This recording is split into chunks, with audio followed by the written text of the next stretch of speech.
నమస్తే, welcome to our channel. Deputy CM పదవి వచ్చిన తర్వాతే పవన్ కళ్యాణ్కి సంస్కారం గుర్తొచ్చిందా, అంతకుముందు ఏమైంది అంటూ పేర్ని నాని చేసినటువంటి వ్యాఖ్యలను ఏ విధంగా చూడాలి? ఏపీలో మాత్రం ఒక తల్లి తన బిడ్డ కనిపించకుండా పోతూ ఏడుస్తూ ఉంటే అది కనిపించలేదు కానీ తెలంగాణలో పరామర్శించడానికి వెళ్తారా అంటూ పేర్ని నాని పవన్ కళ్యాణ్ గారి పైన చేసినటువంటి కామెంట్స్ ని ఎలా చూడాలి తెలుసుకునే ప్రయత్నం చేద్దాం. దీనిపై చర్చించడానికి మనతో పాటుగా ఉన్నారు జనసేన నాయకులు కుసంపూడి శ్రీనివాస్ గారు. నమస్తే సార్. నమస్తే అమ్మ. సార్, మీ నాయకుడికి పదవి వచ్చిన తర్వాతే గౌరవ మర్యాదలు గుర్తొస్తున్నాయి. అంతకుముందు ఒక్కొక్కరిని తొక్క నార తీస్తాను అని చెప్పి మాట్లాడేవారు. ఇప్పుడు కట్టుబట్టు గురించి మాట్లాడుతున్నారు. ఇదేంటి, పదవి వస్తేనే గౌరవం మర్యాదలు గుర్తొస్తాయా అంటూనే మరో పక్క ఇటు తెలంగాణ పర్యటనకు వచ్చారు పవన్ కళ్యాణ్ గారు. దాన్ని ఉద్దేశించి కూడా ఏపీలో మాత్రం ఒక బిడ్డ కనిపించకుండా పోతుంటే ఆ తల్లి పడే ఆవేదన కనిపించట్లేదు కానీ తెలంగాణలో పరామర్శించడానికి వెళ్తారా అంటూ ఆ పర్యటన పైన కూడా మాట్లాడుతున్నారు. ఎలా చూడాలంటారు ఈ కామెంట్స్ని? అంబటి బాబు గారు చేశారండి వ్యాఖ్యలు.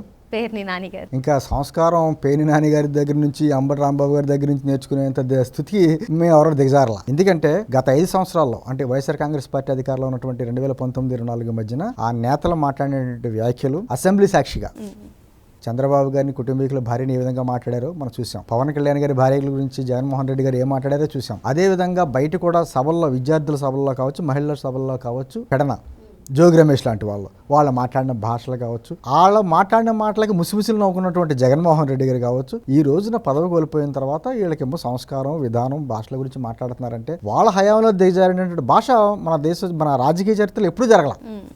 మరి ఈరోజు ఇప్పుడు కరెక్టే, అక్కడ జాహ్నవి అమ్మాయి మిస్ అయింది. పోలీసు యంత్రాంగం అంతా కూడా అన్ని రకాలుగా ఎన్డీఆర్ఎఫ్, ఎస్డీఆర్ఎఫ్ బృందాలన్నీ కూడా వెతుకుతున్నాయి. నిత్యం 24 గంటల్లో కూడా సీసీ కెమెరాలు పెట్టి అనేక రకాలుగా ఎవరి ప్రయత్నాలు వాళ్ళు చేస్తున్నారు. అది చంద్రబాబు గారు, పవన్ కళ్యాణ్ గారి కృషి వలన జరుగుతుందిగా. మరి దాన్ని ఏ విధంగా విమర్శిస్తారు? సరే, నీ హయాంలో జగన్మోహన్ రెడ్డి గారి ఇంటి ముందు ఒక 4-5 కిలోమీటర్ల దగ్గరలోనే ఒక ఆడపిల్ల అత్యాచారం గురవుతే ఆ నిందితుల్ని పట్టుకోలేకపోయారు తన హయాం మొత్తంలో.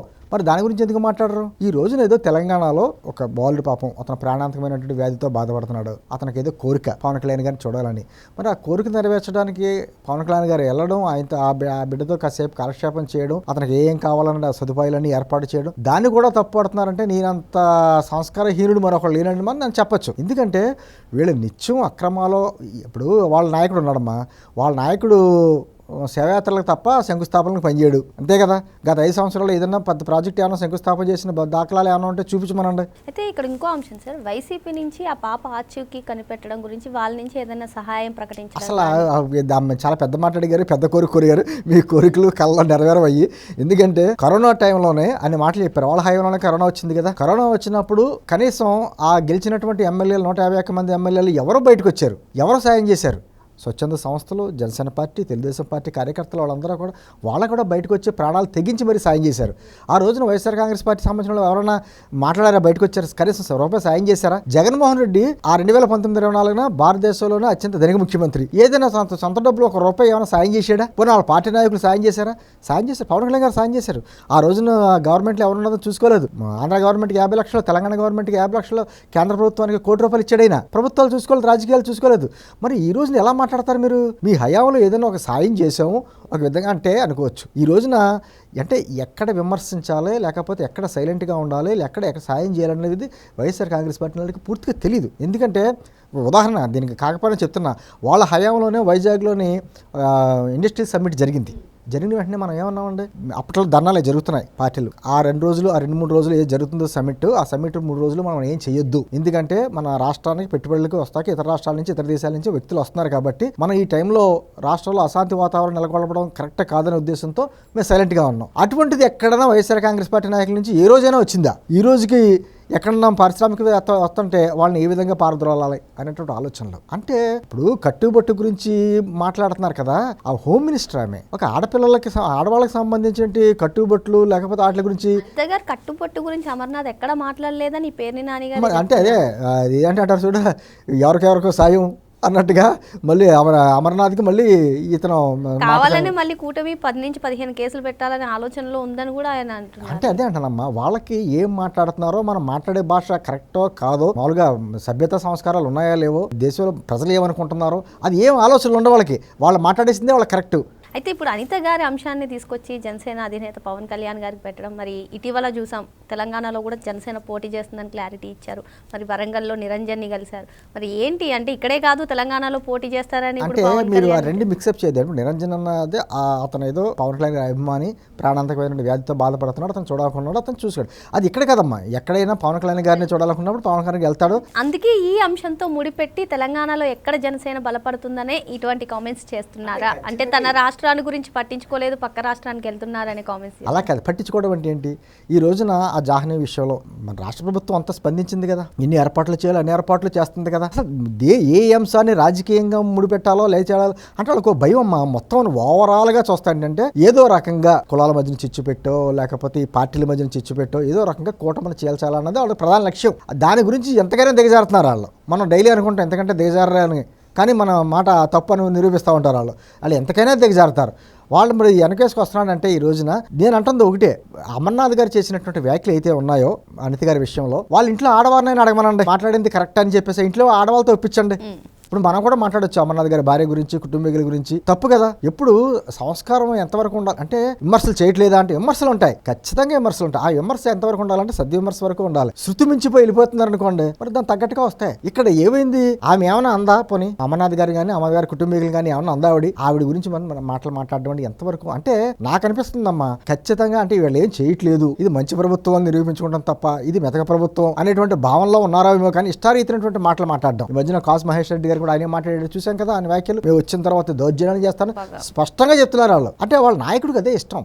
వాళ్ళ నాయకుడికి ఏంటంటే అటువంటి భాష, అటువంటి విధానం, అతను ముసిముసిలో నవ్వుకుంటాడు కాబట్టి అలాగే మాట్లాడితేనే కరెక్ట్ అని చెప్పేసి విధానంలో వీళ్ళంతా ఉన్నారు తప్ప అది కరెక్ట్ కాదని చెప్పేసి ఎప్పుడన్నా అతను ఖండించాడు అనుకోండి, ఇలా మాట్లాడరు. ఎందుకంటే ఇప్పుడు మేము ఉన్నాం, మా పార్టీలో ఏమైనా పొరపాటున ఒక మాట ఏమైనా క్రాస్ అయ్యి మాట్లాడామంటే ఇమీడియట్ గా మాకు వార్నింగ్లు వస్తాయి. మీరు మాట్లాడట్లేదు, ఆ భాష మాట్లాడితే మీరు మాకు అనవసరం అంటారు. మీరు అటువంటి భాష మాట్లాడితే వాళ్ళకి మీకు తేడా ఏముంది? ఖచ్చితంగా అవతల విమర్శించినా మనం దానికి తగ్గట్టుగానే సమాధానం చెప్పాలి తప్ప లైన్ క్రాస్ చేసి మాట్లాడకూడదు అనేటువంటిది మాకు వార్నింగ్లు వస్తాయి. అది ఆ పార్టీలో ఎప్పుడూ ఉండదు కాబట్టి అదే కరెక్ట్, ఆ భాష కరెక్ట్, ఆ విధానమే కరెక్ట్ అనేటువంటి విధానంతో వాళ్ళు ఇలా రకంగా మాట్లాడుతున్నారు. అంటే మొత్తాన్ని ఓవరాల్గా ఏం చేస్తున్నారు, ఒక విధమైనటువంటి వాళ్ళ ఉనికి గురించి పోరాడతారంటారు చూసారా, అటువంటి పరిస్థితి వచ్చేసింది. రాష్ట్రంలో ఖచ్చితంగా పెట్టుబడులు వస్తున్నాయి, శాంతి భద్రతలు ఉన్నాయి. నిన్నే చెప్పారు అనిత గారు, మన క్రైమ్ రేట్ కూడా 14% తగ్గిందని చెప్పేసి. మనకి రాజకీయ భవిష్యత్తు ఉండాలంటే ఏదో రకంగా దీన్ని చేల్చాలంటే ఏదో రకంగా బురద జల్లాలి. ఇప్పుడు డిఎస్సీ గురించి మాట్లాడుకున్నాం కదమ్మా, మొత్తం చిచ్చిని మొత్తం వితుకొట్టుడు కొట్టిన తర్వాత అయినా కూడా బుద్ధి రాలా. ఇప్పటికే అంటున్నారు మేము అడిగిన దానికి ఏమీ సమాధానం చెప్పట్లేదు. ఏం అడిగారు, ఏ సమాధానం చెప్పలేదు, మేము చెప్పకల్లా అధికారులే చెప్పేశారు. ప్రతి దానికి మీరు ఎవరు ఏ అభ్యర్థి గురించి మాట్లాడారో అభ్యర్థికి కౌంటర్ గా అధికారులు స్వయంగా ఎందుకు రాలేదు అతనికి జాబ్ అని క్లియర్ చెప్పారు. మీకు అర్థం కావట్లేదు అంతే. ఎందుకంటే చదువుకోండిరా అంటారు, అందుకనే చదువుకోరు. మీ నాయకుడేమో 10th class first class, intermediate first class, degree first class అంటాడు, కానీ అతను ఇంకా ఫస్ట్ క్లాస్ స్టూడెంట్ మాదిరిగానే ఉన్నాడు తప్ప అతను ఎప్పుడు ఫస్ట్ క్లాస్ ఎప్పుడు కాలేదు. ఆ విషయం మీకు అర్థం కాదు. అంటే ఎవరిని వెనకేసుకు రావాలో, ఎక్కడ వెనకేసుకు రావాలో, ఎక్కడ అండగా ఉండాలో, ఎక్కడ సాయం చేయాలో, ఎక్కడ మాట్లాడకూడదో అనేది తెలుసుకోవాలి. రాజకీయాల్లో ఎంత బాగా మాట్లాడేవని కాదమ్మా, ఎక్కడ మాట్లాడకూడదో తెలుసుకోవాలి. అది రాజకీయం. అది పొరపాటున వాళ్ళకి తెలియదు కాబట్టి కేవలం బురద జల్లడానికే ఏదైనా అంటే కృష్ణార్జునులాగా వీళ్ళు పనిచేస్తున్నారు చంద్రబాబు గారు, పవన్ కళ్యాణ్ గారు. ఖచ్చితంగా పవన్ కళ్యాణ్ గారు మరి దశాబ్ద కాలం ఉండాలని చెప్పి కోరుకుంటున్నాం దీని గురించి, రాష్ట్రం గురించి. కాబట్టి వీళ్ళ మధ్యలో చిచ్చు పెట్టకపోతే మాత్రం మనకి రాజకీయ భవిష్యత్తు ఉండదు. దానికి ఎన్నో రకాల కులాలు ఉపయోగించుకుంటున్నారు. చూస్తున్నారు కదా, ఈ రోజు పేపర్లో చూస్తుంటే, ఈ రోజు పేపర్లో మొత్తం కులం గురించి కాపులను తీసుకెళ్లి ఎవరికో అంటగడతారు, ఇది ఘటన అంటగడతారు.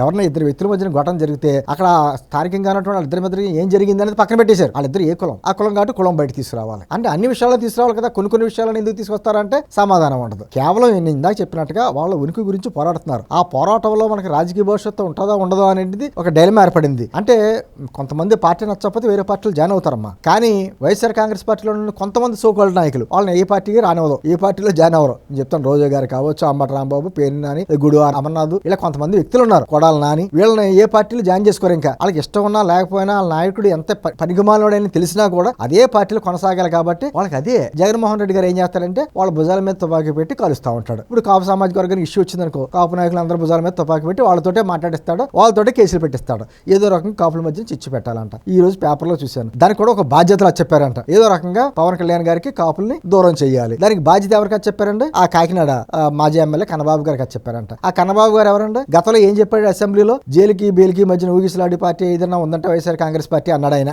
ఆ వ్యక్తి ఇప్పుడు కాపుల గురించి ఆయన భుజాన్ని వేసుకుంటాడట. అసలు ఏం జరుగుతుందంటే వాళ్ళ పార్టీలో ఏం జరుగుతుందో వాళ్ళకి అర్థం కాని పరిస్థితి. కాబట్టి వాళ్ళ ఉనికి గురించి చేసే పోరాటంలో మన మీద బురద జల్లుతున్నారు. మనమేమో తెల్లారు లెగిస్తే ఏ పెట్టుబడులు తీసుకురావాలి, ఎక్కడ పెట్టాలి, మౌలిక సదుపాయాలు ఎలా ఏర్పాటు చేయాలి, కేంద్రం నుంచి నిధులు ఎలా తీసుకురావాలి. ఇప్పుడు జూలై 1 నుంచి మనకి విజయ రామ్జీ ఉంది కదా, ఆ పథకాన్ని అనంతపురం నుంచి ప్రాక్టీస్ అంటే మన ఆలోచనలన్నీ ఇలాగా కన్స్ట్రక్షన్గా ఉంటాయి, వాళ్ళు ఎప్పుడు డిస్ట్రక్షన్లా ఉంటాయి. ఆ రెండింటికి వ్యత్యాసం తెలుసుకుంటున్నాను. కాబట్టి ఆంధ్రప్రదేశ్ ప్రజలు వాళ్ళకి 151 నుంచి 11కి తీసుకొచ్చారు. ఇలాగే ఉంటే వాళ్ళ ప్రవర్తన ఆ 11లో ఓటు కూడా ఎత్తిపోతారు. అప్పుడు అయినా బుద్ధి వస్తుందేమో చూడాలి. మరో అంశంతో మళ్ళీ కలుద్దాం. Thank you sir.